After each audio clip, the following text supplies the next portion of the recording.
अल्हम्दुलिल्लाह नहमदुहु व नस्तईनुहु व नस्तगफिरुहु व नुमिनु बिही व नतवक्कलु अलैहि व नऊज़ु बिल्लाहि मिन शुरूरि अनफुसिना व मिन सय्यिआति अअमालिना मन यहदिहिल्लाहु फला मुदिल्ल लहु व मन युद्लिल फला हादिय लहु व नशहदु अन ला इलाहा इल्लल्लाह वहदहु ला शरीक लहु वनशहदु अन्न सय्यदना व नबियना व शफीआना व हबीबना व मौलाना मुहम्मदन अब्दुहु व रसूलुहु सल्लल्लाहु तआला अलैहि व अला आलिहि व अस्हाबिहि व बारक व सल्लम। अम्मा बअद फ़अऊज़ु बिल्लाहि मिनश शैतानिर रजीम। बिस्मिल्लाहिर रहमानिर रहीम। वमन युशाक़िक़िर रसूल मिन बाद मा तबय्यन लहुल हुदा व यत्तबि गैर सबीलिल मुअ्मिनीन नुवल्लिहि मा तवल्ला व नुस्लिहि जहन्नम व साअत मसीरा। सदक़ल्लाहुल अज़ीम। अल्लाहुम्मा सल्लि व सल्लिम व बारिक अला सय्यिदिना व मौलाना मुहम्मदिन व अला आलिहि व सहबिहि कमा तुहिब्बु व तर्दा अदद मा तुहिब्बु व तर्दा। मुझे मोहतरम अजीज़ो, आयत करीमा आज आदो तिलावत की हुई। अल्लाह तबारक व तआला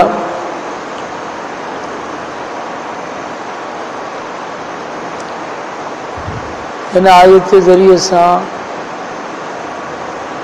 तमाम मुसलमानन के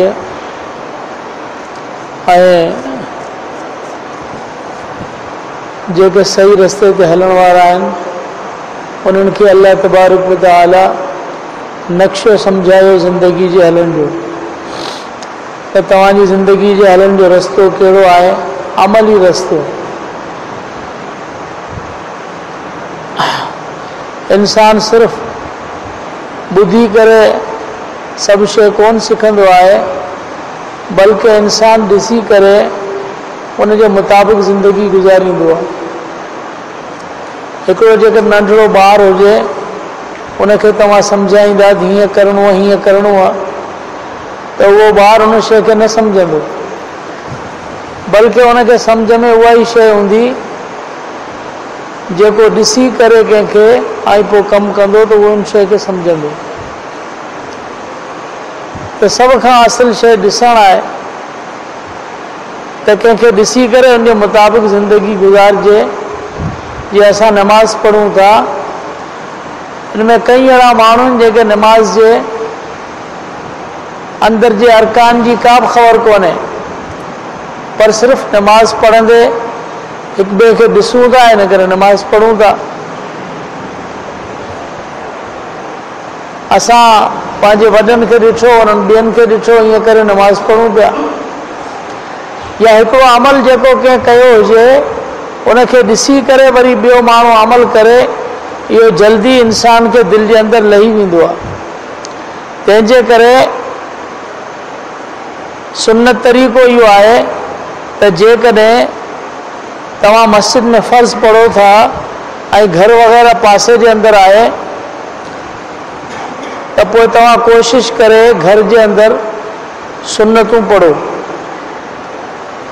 या राति जो तहज्जुद कोशिश करे घर जे अंदरि पढ़ो। इन करे तव्हांजो औलाद तव्हांखे राति जो उथंदे ॾिसे त मुंहिंजो पीउ राति जो आदि जो उथे थो, तहज्जुद पढ़े थो, त उन में तहज्जुद पढ़ण जी आदत पैदा थींदी। मुंहिंजो पीउ घर में नमाज़ूं पढ़े थो, तव्हांजो ॿारु बिना चवण जे पासे में मुसलो विछाए बीह रहंदो ऐं नमाज़ जी आदत शुरू करे ॾींदो। इन करे सिर्फ़ मोचड़ा ऐं ज़बान सां सम्झाइण इहो कमु न आहे। हाणे हिकिड़ो माण्हू पाण VCR ते वेठो आहे, पंहिंजे औलाद खे थप्पड़ खे नसीहत करे सम्झाए थो तोखे हीअं हलिणो आहे, पर ॾिसंदो त मुंहिंजो पीउ किथे वेठल आहे, VCR ते वेठल आहे, त उहो VCR ते विहणु सिखंदो। जेकॾहिं हिकिड़ो औलाद ॾिसंदो त मुंहिंजो पीउ मस्जिद में वेठो हूंदो आहे त उहो मस्जिद में विहणु सिखंदो। नमाज़ पढ़े पियो त नमाज़ पढ़णु सिखंदो, जेको कमु जेको हुनजो हूंदो औलाद उहो ई सिखंदो। वाढो हूंदो हुनजो औलाद वाढो थींदो, लुहार हूंदो हुनजो औलाद लुहार थींदो, जेको धंधो हुनजे पीउ जो हूंदो उहो शुरू कंदो।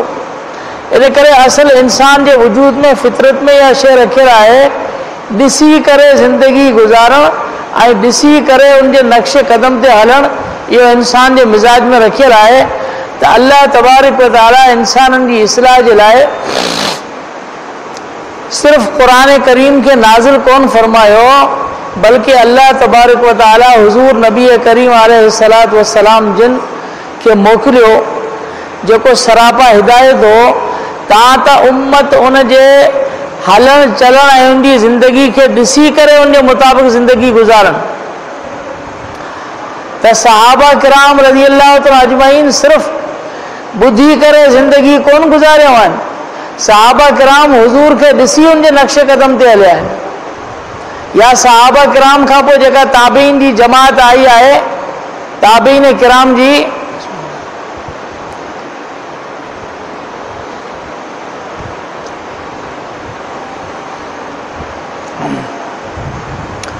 त उन्हनि वटि वेही करे मकतब में पढ़ी ऐं उन्हनि निमाज़ूं शुरू कयूं, ईअं कोन्हे, बल्कि उन्हनि पंहिंजे वॾनि जी ज़िंदगी खे ॾिसी करे उनजे मुताबिक़ ज़िंदगी गुज़ारी आहे। ऐं ॾिसी करे ज़िंदगी गुज़ारण जो नालो कंहिंजी सीरत जी ताबेदारी आहे, यानी कंहिंजी सीरत ते हलणु, इन जो नालो आहे ॾिसी करे ज़िंदगी गुज़ारणु। इहा हिकु शइ आहे। त हुज़ूर नबी करीम अलैहिस्सलातु वस्सलाम जी सीरत तय्यबा जे ताबेदारी जो जेको हुकुम फरमायो, उनजो मक़सदु इहो आहे त हुज़ूर जी ज़िंदगी ॾिसी करे उनजे मुताबिक़ तव्हां ज़िंदगी गुज़ारियो, जेको इंसान जी फितरत में आहे। ऐं सहाबा किराम जी ज़िंदगी ॾिसी करे तव्हां ज़िंदगी गुज़ारियो। ऐं अहिड़े ई तरीक़े सां जेको मुस्लमान मस्जिद में जमात पढ़नि था, उनखे ॾिसी करे तव्हां नमाज़ पढ़ो, हज कनि था, उनखे ॾिसी करे तव्हां हज करियो। इहे सभु शयूं जेके दीन जूं आहिनि, उहे सिर्फ़ु ज़बानी कोन आहिनि, बल्कि ॾिसी करे ज़िंदगी गुज़ारण जो तरीक़ो आहे। इन्हीअ करे जेकॾहिं हिन दौर जे अंदरि हिकिड़ो माण्हू चवे त नमाज़ इन शइ जो नालो आहे त क़ुरान हदीस में जा पढ़ी सम्झी उनखां पोइ तव्हां नमाज़ पढ़ो, यानी कंहिंजी तक़लीद ऐं ताबेदारी न करियो तव्हां। हा, जे हिकिड़ो फ़िरक़ो जो नालो ग़ैर मुक़ल्लिद, यानी कंहिंजी ताबेदारी कोन था कनि। उनजो मक़सदु छा आहे त जेको क़ुरान हदीस आहे उन जा सम्झी करे तव्हां नमाज़ जेको पढ़ो था क़ुरान हदीस जे मुताबिक़, उहो ॾिसी करे सम्झी ऐं उनजे मुताबिक़ तव्हां नमाज़ पढ़ो, जीअं हुज़ूर नमाज़ पढ़ी आहे इन तरीक़े सां नमाज़ पढ़ो। तंहिंजी माना त पोइ हीअ ॿार जेके नमाज़ पढ़नि था, इहे नमाज़ न पढ़नि, छो त ॿार त क़ुरान हदीस पढ़िया कोन्हे, त असांखे ॾिसी नमाज़ पढ़नि था। ग़ैर मुक़ल्लिद जो औलाद मुक़ल्लिद आहे, उहो पंहिंजे पीउ खे ॾिसी थो नमाज़ पढ़े, ऐं जॾहिं वॾो थिए थो त चवनि था हाणे ॾिसी नमाज़ न पढ़ो, हाणे वरी नबी जे ज़माने खे सम्झी पोइ नमाज़ पढ़ो। सहाबा किराम हुज़ूर खे ॾिसी करे ज़िंदगी गुज़ारी, ताबेइन हुज़ूर सहाबा किराम खे ॾिसी करे ज़िंदगी गुज़ारी, तबा ताबेइन उनखे ॾिसी करे ज़िंदगी गुज़ारी। इहो उम्मत में सॼो अमल, असां सभु नमाज़ी थिया आहियूं, हिन मस्जिद में नमाज़ पढ़ूं पिया त नमाज़ ॾिसी करे असां नमाज़ी थिया आहियूं। नमाज़ पढ़ी करे नमाज़ी केरु थियो आहे? उहो कहिड़ो दुनिया में इंसान जेको पहिरीं नमाज़ी न थियो हुजे, पोइ नमाज़ सॼी पढ़ी क़ुरान हदीस में सम्झी उनखां पोइ हाणे अलाह अकबर करे हाणे शुरू थियो हुजे, अहिड़ो को दुनिया में नमाज़ी नज़र ईंदो? हीअ सॼी सीरत आहे। अल्लाह जल्ल शानहू क़ुरान में फरमायो त तव्हांजे ज़िंदगी गुज़ारण जा रस्ता ॿ आहिनि। हिकिड़ो रस्तो तव्हांजे लाइ आहे हुज़ूर नबी करीम अलैहिस्सलातु वस्सलाम जी सीरत जी इत्तिबा, त रसूलुल्लाह सल्लल्लाहु अलैहि वसल्लम जिन जी सुन्नत जी तव्हां इत्तिबा करियो ऐं हुज़ूर जी सुन्नत जे मुताबिक़ ज़िंदगी गुज़ारियो, इहो आहे सीरत जी इत्तिबा। ऐं ॿियो हुज़ूर जे तरीक़े ते हलण वारी जेका जमात आहे, जे हुज़ूर खे ॾिसी करे उन मुताबिक़ ज़िंदगी गुज़ारियूं, हाणे तव्हां उन्हनि जे नक्शे क़दम ते हलो। तव्हां उनजे नक्शे कदम ते हलो ऐं तव्हां उनखे ॾिसी करे उनजे मुताबिक़ ज़िंदगी गुज़ारियो। ईअं आहे। ऐं सहाबा किराम रज़ी अल्लाह तआला अजमाइन सिर्फ़ हुज़ूर नबी करीम अलैहिस्सलातु वस्सलाम जिन जे ॻाल्हायल शयूं हदीस मुबारक उनखे असां ताईं पहुचायो हुजे ईअं कोन्हे, बल्कि सहाबा किराम रज़ी अल्लाह तआला अजमाइन हुज़ूर नबी करीम अलैहिस्सलातु वस्सलाम जी ज़िंदगी जो पूरो नक्शो असां ताईं पहुचायूं। हाँ, त हुज़ूर हीअं हलंदा।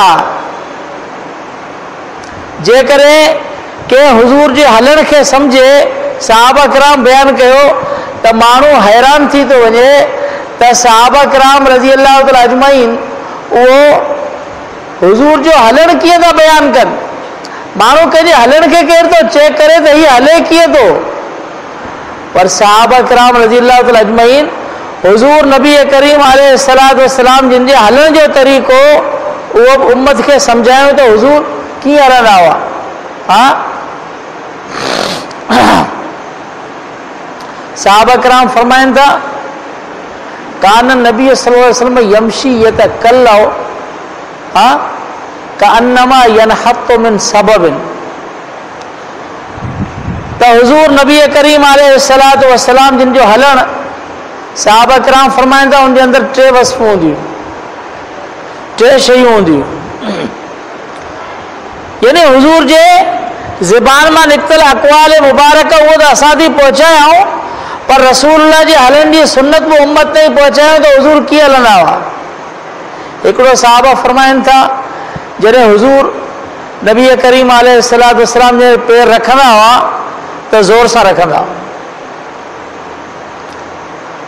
ज़मीन ते ज़ोर सां रखंदा हुआ। पैर खणंदा हुआ त जीअं केरु उखड़ी करे पैर खणे ईअं उखड़ी करे पैर खणंदा। इहो माण्हू थोरो तेज़ हलंदो त पोइ उखड़ी करे पैर खणंदो, जेकॾहिं आहिस्ते हलंदो त पोइ आहिस्ता आहिस्ता कदम खणंदो, जेकॾहिं थोरो तेज़ हलंदो त पोइ ज़मीन मां पैर उखड़ी करे खणंदो। त हुज़ूर पैर उखड़ी करे ईअं खणंदा ऐं रखंदा हुआ त ज़ोर सां रखंदा हुआ। इहो माण्हू जेको तेज़ हलंदो उहो ज़ोर सां पैर रखंदो ऐं एतिरो हीअं झुकी करे हलंदा हुआ कअन्नमा यनहत्तु मिन सबबिन, जहिड़ो मथी का चढ़ाई हुजे उन तां को माण्हू हेठि लहे पियो ईअं हुज़ूर हलंदा हुआ। हुज़ूर जे हलण जो नक्शो सहाबा बयानु फरमायो, हुज़ूर जे वेहण जो नक्शो सहाबा किराम बयानु फरमायो। नमाज में हीअं वेंदा, नमाज खां ॿाहिरि हीअं वेंदा। हिकिड़ी हिकिड़ी कैफ़ियत हुज़ूर नबी करीम अलैहिस्सलातु वस्सलाम जे ज़िंदगी जी, हुज़ूर जे अक़वाल जी, अफ़ाल जी, आदात जी, खाइण पीअण जे तरीक़े जी, खाइण पीअण में वेहण जी, इहा हिकिड़ी हिकिड़ी शइ उम्मत ताईं पहुचायूं। इन पहुचाइण जो मक़सदु इहो हो त सिर्फ़ु नबी जी ॻाल्हि क़ाबिल अमल कोन्हे, बल्कि नबी जी ज़िंदगी जी पूरी सीरत उहा मोमिननि जे लाइ क़ाबिल अमल आहे। हाँ, अॼु बि जेकॾहिं हुज़ूर सल्लल्लाहु अलैहि वसल्लम जे हलण जे मुताबिक़ केरु हले थो उनखे सुन्नत जो सवाबु मिलंदो। त पंहिंजो हलण हुज़ूर जे हलण जे मुताबिक़ करे ॾेखारे। हिन ज़माने में असांजे वॾनि मञा कंहिं हुज़ूर सल्लल्लाहु अलैहि वसल्लम जे हलण जे तरीक़े खे कंहिं सम्झियो कोन हूंदो। आउं सिर्फ़ु तव्हांखे एतिरो ॿुधायां थो, तव्हां उस्ताद नूर साहिब रहमतुल्लाह अलैह खे ख़्वाब में ॾिठो, पंहिंजो ॾिठो उस्ताद साहिब रहमतुल्लाह अलैह खे ज़िंदगी में तव्हां मञा केतिरनि माण्हुनि ॾिठो हूंदो न। हाँ, उस्ताद नूर साहिब जो हलण बेनी हुज़ूर जो हलण। असां हदीसनि में पढ़ियो, वरी उस्ताद साहिब रहमतुल्लाह अलैह खे चेक कयोसीं। हिंदुस्तान में शेखुल इस्लाम शेखुल अरब अल अजम हज़रत मौलाना सईद हुसैन मदनी नवरल्लाहु मरकदहू उनजो हलण हुज़ूर जो हलण मां।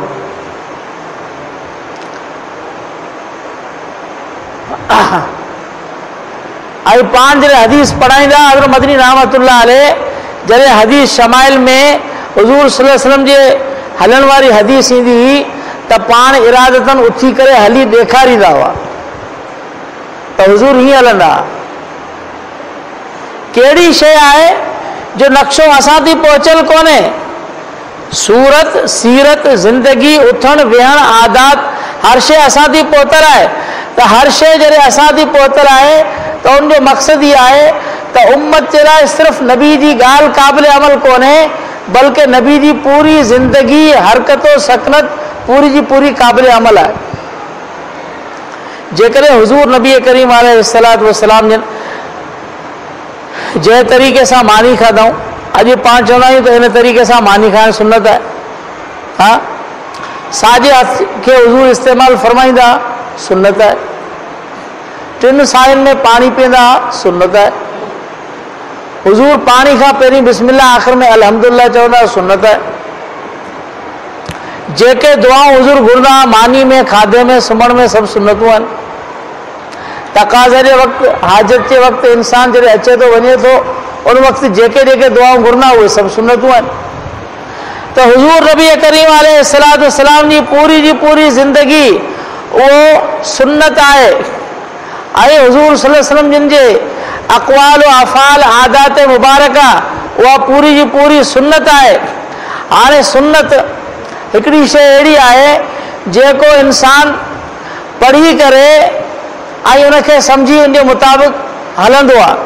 पर हिकिड़ो इंसान हिकिड़ो अहिड़ो अमल आहे जेसिताईं उनजी प्रैक्टिस न कंदो, ॿिए खे ईअं न ॾिसंदो, तेसिताईं उनखे सम्झी कोन सघंदो।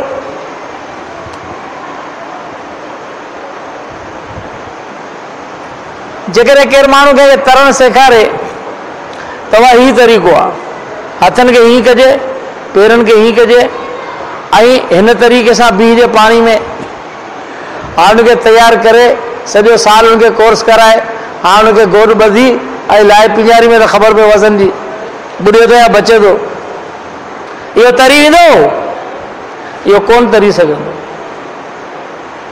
जेसिताईं उनजी प्रैक्टिस न कंदो तेसिताईं कोन तरी सघंदो। अहिड़े तरीक़े सां हुज़ूर जी ज़िंदगी जा हिकिड़ा अमल उहे आहिनि जेके इंसान ॿुधी करे उहो सम्झे थो, हिकिड़ा उहे आहिनि जेके पंहिंजनि वॾनि खे ॾिसी करे पोइ सम्झंदो। त पोइ हर शइ ॿुधण जी कोन्हे बल्कि ॾिसण जी आहे। त जेसिताईं ॿियनि खे ॾिसी उनजे मुताबिक़ ज़िंदगी न गुज़ारींदो तेसिताईं उहो सुन्नत जे मुताबिक़ कीअं हली सघे थो।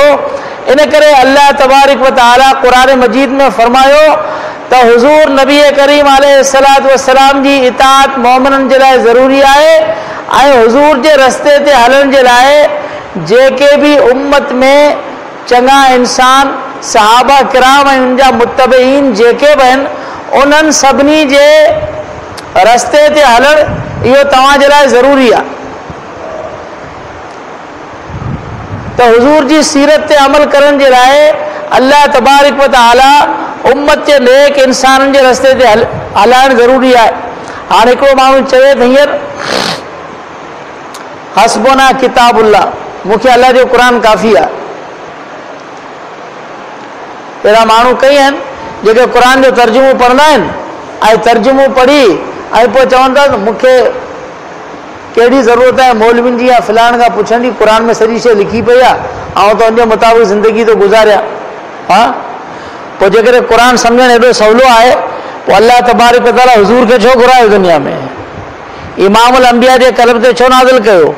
पोइ बैतुल्लाह ते रखी सिंध वारनि खे चया वञी हुतां खणी वठो, पियो आहे। जिब्रील अमीन अची ऐलान करे त सॼी दुनिया वारा बैतुल्लाह ते क़ुरान शरीफ़ जा नुस्ख़ा पिया आहिनि, खणी वञी पढ़ो ऐं इन जे मुताबिक़ ज़िंदगी गुज़ारियो। पोइ ज़रूरत ई कोन्हे नबी जी। ज़रूरी आहे त क़ुरान मजीद सां गॾु हुज़ूर सल्लल्लाहु अलैहि वसल्लम जी ज़िंदगी हुजे। ऐं हुज़ूर नबी करीम अलैहिस्सलातु वस्सलाम जी ज़िंदगी उम्मत जे सभिनी माण्हुनि त कोन ॾिठी आहे। असां जंहिं सदी में आहियूं हिन में असां ॻाल्हियूं त ॿुधूं था, पर असां मां कंहिं हुज़ूर खे ॾिठो? असांजे ज़माननि खां केतिरियूं पीढ़ियूं पहिरीं अल्लाह जे नबी आया, उन्हनि जो ज़मानो असां कोन ॾिठूं, त पोइ असांजे लाइ कहिड़ो तरीक़ो आहे हा त असां उनजे मुताबिक़ ज़िंदगी गुज़ारियूं? असांजे लाइ हुज़ूर जी सीरत आहे। त सीरत जे किताबनि में, अहादीस में जेको हुज़ूर जी ज़िंदगी जो नक्शो आहे, उहो मोमिन पंहिंजो नक्शो, हुज़ूर जी ज़िंदगी जो नक्शो उनजे मुताबिक़ ई पंहिंजी ज़िंदगी बनाए, हलण में, फिरण में, गुफ़्तार में, तरीक़े में, रस्ते में, हर लिहाज सां उहो सुन्नत जे मुताबिक़ ज़िंदगी गुज़ारे। इहा आहे मोमिन जी ज़िंदगी, त सुन्नत जे मुताबिक़ हले। पर हाणे झंप ॾेई वरी हिकिड़ो छा चवंदो, हिकिड़ो चवंदो त मुंहिंजे लाइ हदीस काफ़ी आहे, हाणे आउं वरी कंहिंजे पोयां छो हलां, मूंखे ज़रूरत न इमामनि जी आहे न कंहिं शइ जी आहे, न इमाम अबू हनीफ़े जे मसलक जी ज़रूरत आहे, न इमाम शाफ़ी जी ज़रूरत आहे, न कंहिंजी ज़रूरत आहे, कंहिंजी बि ज़रूरत कोन्हे, आउं त पंहिंजी ॻाल्हि ते हलां थो, ईअं कोन्हे। बल्कि अल्लाह जल्ल शानो फरमायो वमन शाक़िक़ रसूल मिन बाद मा तबय्यन लहुल हुदा वयत्तबि गैर सबीलिल मोमिनीन। अल्लाह फरमायो ॿई शयूं ज़रूरी आहिनि, हुज़ूर जी इताअत बि करणी आहे त हुज़ूर जी ज़िंदगी ऐं सीरत उनजे मुताबिक़ ज़िंदगी गुज़ारणी आहे, ऐं मोमिननि जे रस्ते जी सहाबा किराम जे रस्ते जी ताबेदारी करणी आहे। इन्हीअ करे जेकॾहिं हुज़ूर नबी करीम अलैहिस्सलातु वस्सलाम जिन उहे नबूवत जा आफ़ताब हुआ, जंहिं आसमान नबूवत जा आफ़ताब ऐं सिज हुआ, त उन सिज जे दुनिया मां वञण खां पोइ तशरीफ़ फरमा थियण खां पोइ अल्लाह जे नबी सल्लल्लाहु अलैहि वसल्लम फरमायो उम्मत जे मथां उन आसमान नबूवत जे सिज आऊं आहियां त सितारा मुंहिंजा साहब आहिनि। असहाबी कन नुजूम बेअय्यिह मुक़्तदयतुम एतदयतुम, मुंहिंजा सहाबा सितारनि वांगुरु आहिनि, हिन जा जंहिंजी बि तव्हां ताबेदारी कंदा त तव्हांखे रस्तो मिली वेंदो।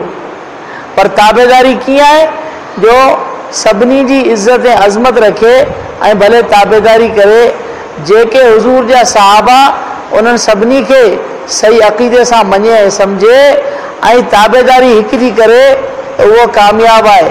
पर जेकॾहिं सभिनी खे हक़ ते न सम्झे, हुज़ूर त फरमायो सभु सितारा आहिनि, हा भले राति जो रोशनी हिकिड़े सितारे खां वठे थो, पर ॿियनि सितारनि खे मञींदो त सही, जेको ॿियनि सितारनि खे मञे ई न, चवे त सितारा ई कोन आहिनि, बाक़ी सितारो ई हिकिड़ो आहे, त पोइ उहो सही रस्ते ते न आहे, उनखे रोशनी न मिलंदी, उनजो ईमान ग़रक़ थी वेंदो। हुज़ूर फरमायो सभु सितारा आहे, आसमान नबूवत ते जेका रोशनी आहे इहा इन्हनि सितारनि जी रोशनी आहे, हुज़ूर जा सहाबा आहिनि, इन्हनि मां जंहिंजी ताबेदारी कंदा तव्हांखे रस्तो मिली वेंदो। त हुज़ूर फरमायो त असांखे सहाबा किराम जी ताबेदारी करणु ऐं उम्मत जे नेक इंसाननि जी ताबेदारी करणु, उहो कंहिं सम्झायो, क़ुरान सम्झायो। हींअर बि जेकॾहिं हिकिड़ो माण्हू अहिड़ो छुड़वाक हुजे जेको चवे आउं कंहिंखे ई तस्लीम कोन थो करियां, उनजो पीउ उनखे चवे त तूं बाबा ही कमु कर, चवंदो बाबा आउं त हदीस खे मञां थो, जेको हदीस में हूंदो उनजे मुताबिक़ तुंहिंजे चवण ते आउं अमल कोन कंदुसि, जीअं क़ुरान में हूंदो ईअं कंदुसि, जीअं हदीस में हूंदो ईअं कंदुसि, बाक़ी तूं ज़र ज़र मूंखे चईंदो त पाणी भरिया, मानी खणिया, ऐं हीउ जोड़ो वञी पओ, ऐं हीउ दुकानदारी वञी कर, हीउ कमु वञी कर, आउं तुंहिंजी ताबेदारी कोन कंदुसि, मूंखे क़ुरान हदीस जीअं चवंदो ईअं कंदुसि। पोइ सम्झो त क़ुरान हदीस ते हलण वारो इहो ईअं कोन्हे जो कंहिंजे पोयां ताबेदारी नथो करे, बल्कि इहो बेअदब ऐं नाफ़रमान आहे, जेको न माउ पीउ खे मञींदो, न उस्ताद खे मञींदो, ऐं न नबी जे सहाबा खे मञींदो, उम्मत जे कंहिं नेक इंसान खे मञींदो कोन्हे। इन करे इहो तबिको जेको उम्मत जे नेक इंसान खे तस्लीम नथो करे ऐं क़ुरान हदीस जो सहारो वठे थो, इहे माण्हू इहे नेक इंसाननि खे गारियूं ॾींदा आहिनि। ऐं हुज़ूर सल्लल्लाहु अलैहि वसल्लम फरमायो त क़यामत जी निशानी आहे जो लान आख़िर हाज़िल उम्मत अव्वल हुआ, हिन उम्मत में पोयां अहिड़ा इंसान ईंदा जेके पहिरियनि इंसाननि खे घटि वधि ॻाल्हाईंदा ऐं गारियूं ॾींदा, त उनजी ज़ुबान ते गार आम, उहे घटि वधि ॻाल्हाइनि था, उहे चवनि था त हीअ वरी चङा मुड़ुस आहिनि, हीअ वरी ग़लति आहिनि, हीअ कहिड़ा इंसान आहिनि। पर क़ुरान चवे थो त इंसान जी ज़िंदगी जे लाइ ऐं कामयाबी जे लाइ रस्तो मोमिननि जे रस्ते जी ताबेदारी करणु आहे। ईअं कोन्हे त जेसिताईं जंहिंखे निमाज़ सम्झ में न अचे तेसिताईं निमाज़ न पढ़े, बल्कि तूं निमाज़ खे सम्झण जी कोशिशि कर, पर फ़िलहाल जेके निमाज़ पढ़नि था इन्हनि सां गॾु बीही करे ऐं शुरू थी वञे, ॾिसी करे निमाज़ पढ़, पोइ जॾहिं तुंहिंजी सम्झ ते पोइ सम्झी पढ़जे, पर जे सम्झी नथो पढ़ी सघी त ॾिसी त पढ़। तो जेके नमाज़ पढ़ंदा उन सां गॾु शुरू थी वञे। हाणे जेकॾहिं को काफ़िर आहे उहो मुस्लमान थियो, हाणे मुस्लमान थियण सां उन ते नमाज़ फ़र्ज़ आहे या नमाज़ सिखी दंग कंदो पोइ नमाज़ फ़र्ज़ आहे? 25 सालनि जो आहे, 30 सालनि जो आहे, सम्झे थो सभु शइ लाइक़ु आहे, हाणे मुस्लमान थी वियो। हाणे हिन ते हुकुम कहिड़ो आहे त तूं जॾहिं नमाज़ सम्झी सिखी, तोखे हफ़्तो 2 हफ़्ता लॻनि, चिलो लॻे, 4 महीना लॻनि, उनखां पोइ तो ते नमाज़ फ़र्ज़ आहे या हींअर ई नमाज़ फ़र्ज़ आहे? कलमो पढ़ी ऐं नमाज़ शुरू थी, हिन ते नमाज़ फ़र्ज़ कोन्हे, पोइ हिकु ई नमाज़ पढ़ंदो, हीउ सिखियो ई कोन्हे। हाणे छा कंदो? ॾिसी नमाज़ पढ़ंदो, जीअं ॿिया कनि पिया तीअं कंदो, ॾिसी नमाज़ पढ़ंदो, इन जो फ़र्ज़ु लही वेंदो। जेकर नमाज़ सम्झियल न आहे त ॾिसी नमाज़ पढ़ंदो। ॾिसी करे हलणु इहो हिन दीन जो रस्तो आहे जेको असांखे सम्झाइनि था त तव्हां सम्झी करे हलो। हा, असां सभु शयूं, असां सिर्फ़ु ईअं चयो आहे त जेको रस्तो हुज़ूर नबी करीम अलैहिस्सलातु वस्सलाम जिन जो आहे उहो असांखे यकीनी तौर ते केरु सम्झाए त हीउ रस्तो आहे, पोइ अखियूं पूरे हुन जे पोयां हली वञूं।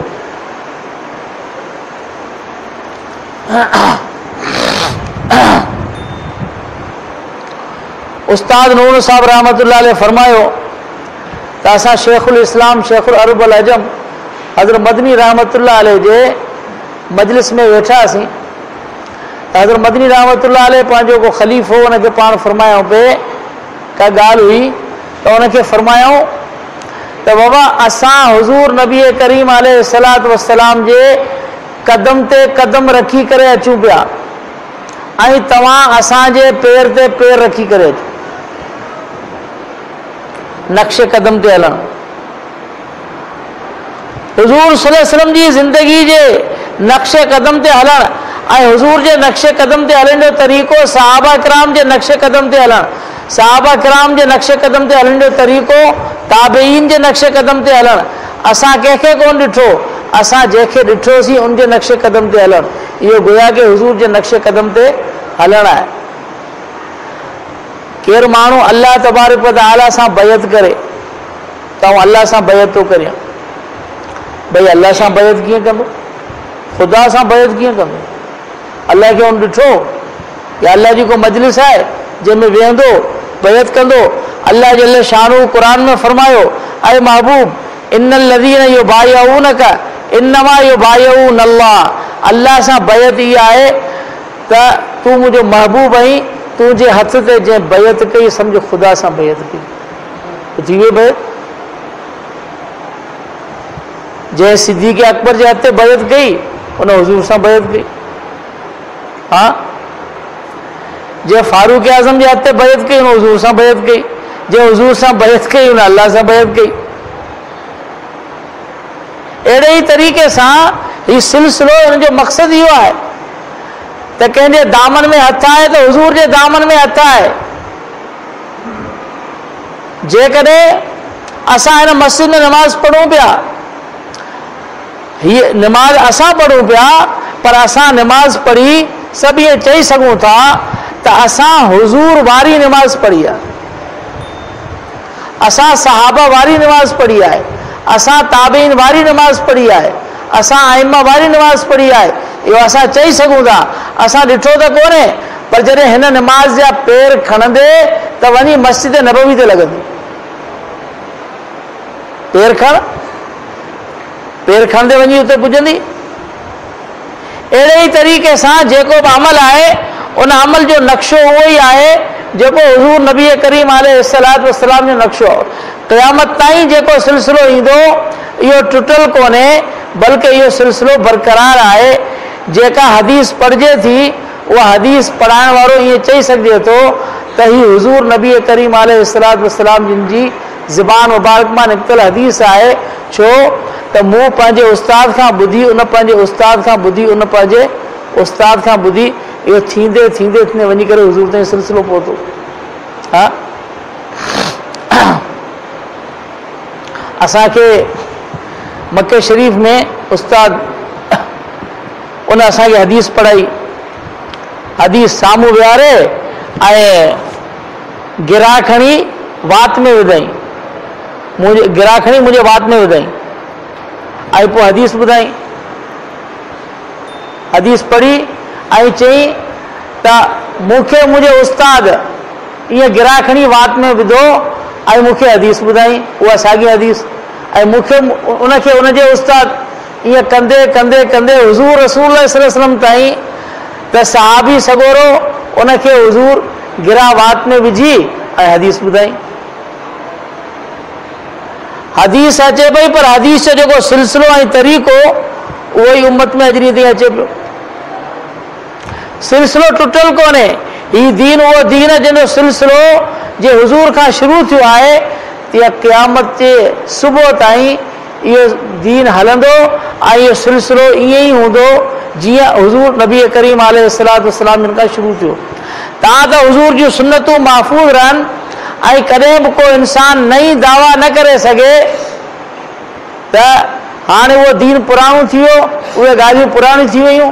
तंहिंजे करे हे दुनिया वारनि ज़ोर लॻाया, हाफ़िज़नि खे ख़तमु कयूं, उलमा खे ख़तमु कयूं, मदरसा ॾाहियूं, दीन ख़तमु कयूं। अहिड़ो अहिड़ो ज़मानो आयो जो फुरात नदियूं उहे रत सां वयूं ऐं मस सां कारियूं थी वयूं। किताब एतिरा उन जे अंदरि उछलायूं बगदाद जे कुतुब खाननि जे लाइ जेको पुलूं ठही वयूं ऐं केतिरा ज़मानो उहो पाणी मस थी करे पियो वियो दरियाउनि जो। उहे ज़माना बि उम्मत जे मथां आया, तातारियुनि जा हमला आया, पर छा क़ुरान खे हदीस खे किताबनि खे केरु ख़तमु करे सघे? अॼु बि दुनिया में मौजूदु आहे। दुनिया में सभ खां वॾो ज़ख़ीरो इल्म जो महफ़ूज़ जेकॾहिं आहे त मुस्लमान वटि आहे, न ईसाइन वटि आहे, न यहूदियुनि वटि आहे, न कंहिं वटि आहे, कंहिं वटि कोन्हे। 3000 साल थिया आहिनि जंहिंजे हथ में गीता पई आहे, अॼु ताईं उहा गीता गीता गीता गीता पई अचे। बाबा पोइ हिन गीता खां सवाइ को इन जो शरह, को इन ते हाशियो, को तशरीह करण वारो, को गीता ते हलण वारो न, उहा गीता साॻी पई अचे। हा उहा आहे, उहा बि अहिड़ी जो अॼु खां 5 साल उन में हिकिड़ी ॻाल्हि हूंदी त 5 साल जा पहिरीं वरी ॿी ॻाल्हि हूंदी, अञा 10 साल में टी ॻाल्हि हूंदी। इहो हलंदे हलंदे जेकॾहिं 100 साल जो पुराणो को नुस्ख़ो अची वियो त उहो हुन में हूंदो ई कोन, अञा खां टी शइ आहे, सॼी तब्दील थी वई। अहिड़े ई तरीक़े सां इंजील आहे, अहिड़े ई तरीक़े सां तौरात आहे, ज़बूर आहे, उहा बि आहे। आसमानी किताब आहिनि पर उन जो मक़सदु इहो कोन्हे त आसमानी किताबनि, पर जॾहिं अल्लाह तबारक व तआला खे हुज़ूर जो दीन आख़िरी हलाइणो हो त अल्लाह जल्ल शानो महफ़ूज़ सिर्फ़ु हुज़ूर जो दीन खे रखियो आहे। महफ़ूज़ हुज़ूर जो दीन आहे, बाक़ी कोई दीन महफ़ूज़ कोन्हे, सभिनी में तारीफ़ आहे। ईसाइन त कानून ठाहे छॾियो आहे त जेकॾहिं को नओं मसइलो अहिड़ो अची वञे जो उनजे मुताबिक़ को कानून ठहे थो त वरी उहो इंजील में जेको तब्दीली करे ऐं लिखी वरी उहो आयत हटाए छॾियो। उन्हनि जो कानून ठहियल हो, क़यामत ताईं इंजील तब्दील थींदो वेंदो, इहो उनजो कानून ठहियल आहे। माना अल्लाह तबारक व तआला जे दीन जे ताबे कोन्हे, दीन खे पंहिंजे ताबे कयूं जीअं अचे थी ठाहींदो वञे। पर छा मुस्लमान करे गॾिजी करे अहिड़ी का कमेटी मीटिंग कई आहे त हाणे ज़मानो बदिलजी वियो आहे, तंहिं करे क़ुर जा 30 सिपारा आहिनि, इन मां नऊज़ बिल्लाह एतिरा सिपारा कढी बाक़ी एतिरा छॾियूं न। अमल करियूं चाहे न करियूं, क़ुर इहो ई आहे जेको सीननि में महफ़ूज़ आहे। अल्लाह फरमायो बल व आयातुम बय्यिनातुन फी सुदूर लज़ीना ऊतुल इल्म, बल्कि ही वाज़े वाज़े अहिड़ियूं आयतूं आहिनि जेके अहल इल्म जे सीननि में महफ़ूज़ आहिनि, मूं महफ़ूज़ करे छॾियनि। क़यामत जे ॾींहं ते हिन में रद्द बदल कोन थींदी। इन करे सम्झो त को इंसान जंप न हणे ऐं को ईअं न चवे तव्हां एॾो वॾो थी वियो आहे जो हिन सॼी जमात खे, सॼी दुनिया खे छॾे ऐं हाणे वरी डायरेक्ट ख़ुदा खे सम्झण जी तो कोशिशि करियां। हिकिड़ा माण्हू चवंदा आहिनि न त वाह असीं डायरेक्ट कयूं, असीं अलाह खे मञूं था, ॿिए कंहिंखे कोन था मञूं। छा तो ख़ुदा का वास्तो आहे छा? ख़ुदा खे ॾिठो आहे छा? ख़ुदा खां मिलियो ई छा? मोचनि जो लाइक़ु पादरनि जो जंहिं न ॾिठो न वाठो असी डायरेक्ट खुदा का जैन खुदा के ॾिठो न वाठो न का ख़बर बाबा कंहिंसां वास्तो हूंदो उनखे घसंदे करे को तो ॾिठो कॾहिं उन सां मिले तोखे ख़बर कहिड़ी यकदम डायरेक्ट थी वए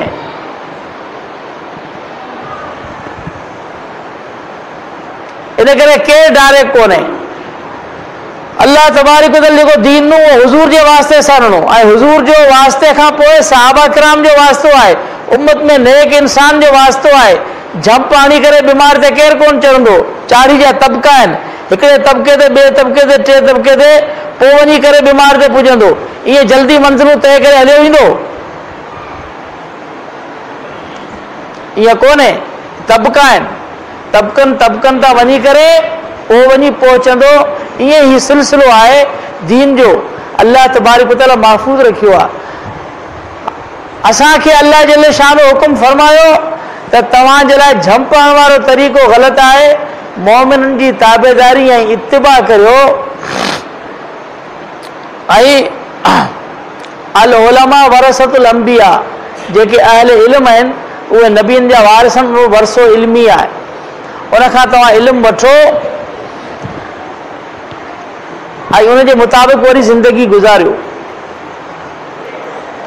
पूरो मुकम्मल शरीयत ऐं दीन उनजे अंदरि मौजूदु आहे क़ुरान मजीद उनमें ज़िंदगी जा पूरा अहकाम मौजूदु आहिनि पूरी हुज़ूर जी सीरत मौजूदु आहे हदीसनि जे अंदरि मौजूदु आहे हाणे सिर्फ़ु उनजे अमल करण जी ज़रूरत आहे त उनजे मुताबिक़ ज़िंदगी गुज़ारिजे ऐं उनजे मुताबिक़ इंसान हले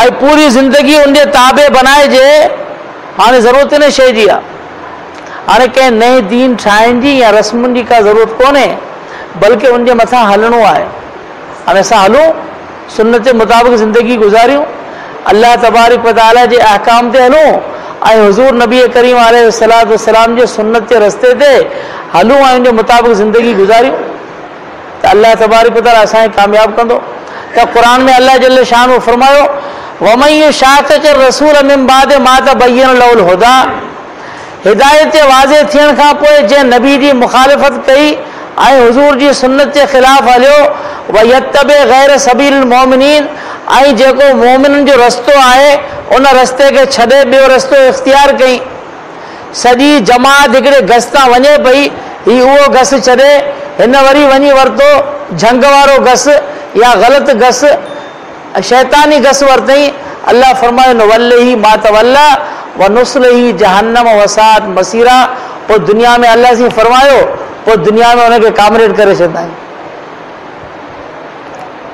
अहिड़ो कामरेड जेको रुगो ॿियनि खे गारियूं ॾींदो हलंदो ऐं किथे बाज़ार में वेठो उहो अछनि कपड़नि वारो मटियो को चङो माण्हू उनखे गारियूं ॾींदो उनजो धंधो इहो थी वेंदो अहिड़ा माण्हू आहिनि न तबसरा गुरू बाज़ार जे चौक ते बीहंदा तेसि ताईं रोज़ानी सुबुह जो उथण सां जेसि ताईं पंजनि माण्हुनि ते तबसरो न कंदा तेसि ताईं उन्हनि खे मज़ो न ईंदो हिकिड़ा वरी रोज़ानी वारा आहिनि हिकिड़ा वरी हफ़्ते वारा आहिनि उहे हफ़्ते ते ईंदा आहिनि पोइ हफ़्ते ते बि ईंदा पर जेसि ताईं पंहिंजी ड्यूटी पूरी न ॾींदा रोड ते वेही ॿ टे कलाक जेसि ताईं पंजनि माण्हुनि खे गारियूं ॾेई तबसरो न कंदा तेसि ताईं उनजो वक़्तु कोन घुमंदो इहो सॼो उन हफ़्ते जी ख़ुराक आहे पोइ ख़ुराक पूरी करे पोइ हलिया ईंदा पोइ अल्लाह तबारक व तआला फरमायो जेको घस ई मुस्लमान न वठंदो रस्तो ॿियो वठंदो पोइ दुनिया में असीं हुनखे अहिड़ो कामरेड करे छॾंदा आहियूं जेको रोडनि ते वेही माण्हुनि ते तबसरा करे उथी हलियो व नुस्लही जहन्नम वरी जॾहिं मरंदो पोइ ख़बर पवंदी आख़िरत में छा आहे अल्लाह तबारक व तआला सम्झण अमल जी तौफ़ीक़ अता फरमाए आख़िर दावान अल्हम्दुलिल्लाहि रब्बिल आलमीन